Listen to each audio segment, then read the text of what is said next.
there's no training wheels in the Marine Corps, right? So we immediately do the hardest, toughest things.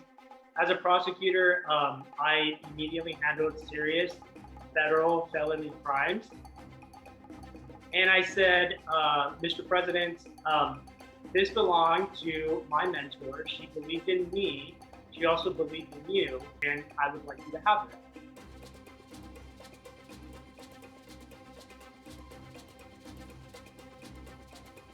I'm gonna do something I've not done before here.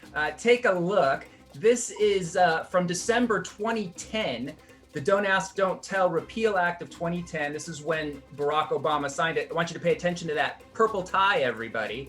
This is the day it was signed. Now here's the receiving line. Watch the purple tie. There's Barack Obama. There's a young man right there. He's talking to President Obama, puts something in his hand, says something, and gets a hug. Let's take a look at it again. Young man, something in the hand, gets a hug. Now, is this you? I hear that this is you. Am I right? Yeah, that's right. That is me. And actually, I mean, it just goes to show your brilliance. Nobody's ever caught the fact that the president and I exchanged words, much less noticed that I exchanged an object with him, which I'm sure the Secret Service was not thrilled about. But I'd actually love to tell you about it because I've never shared this with anybody publicly. Well, I'm so glad you're impressed because I think I can even tell you what you gave to him. Are you ready? Yeah. Was it a Navy challenge coin? Yeah. Yeah, honestly, this has taken me by surprise. So I kind of have chills and I'm a little emotional.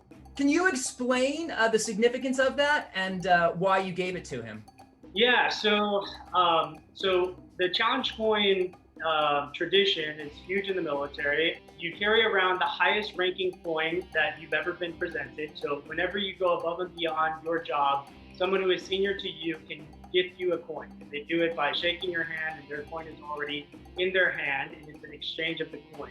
When I got invited to the bill signing of Don't Ask, Don't Tell Repeal, if you're familiar with my story, MA1 Valdivia was my mentor. She actually was the one to break the news to me that I had been accepted to the Naval Academy. We lost her in the Middle East, and she gave me a coin. It was one of the most special things that I had. Anyhow, I coined them. I'm sure it was unusual even for him, understanding the tradition. And I said, Mr. President, this belonged to my mentor. She believed in me. She also believed in you, and I would like you to have it. And that's where you see the president's face drop. He's very expressive. You see that drop in his face, and just, super emotional moment for sure. It was clear you had an impact on him, which is wonderful to see. And so congratulations on that moment for you. And thank you for playing a part in history. A lot of people that personally mattered to a great number of people, myself included. So thank you so much for that. You graduated from law school from University of San Francisco, and you became a Marine Corps captain and a prosecutor. Can you kind of give an overview of the kinds of cases that you'd be involved in that capacity?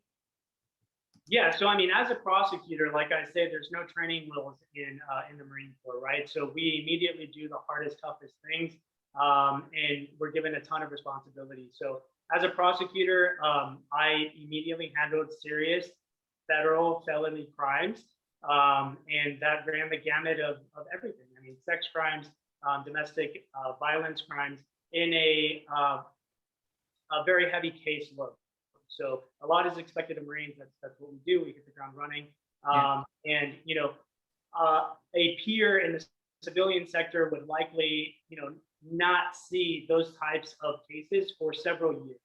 You sound to me as you tell your stories that the recurring theme that I see is this is a guy who gets thrown into the deep end of the pool and starts swimming almost immediately.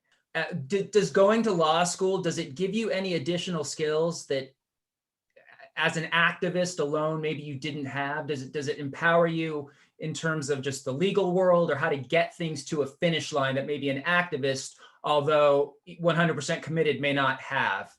Yeah, I mean, I learned that in Don't Ask, Don't Tell, right? So I like to say that, most good efforts will run up against a bad wall, right? And so the effort is the activism, but activism can only get you so far when you run into a law that is in place or currently being ruled constitutional, which maybe shouldn't be.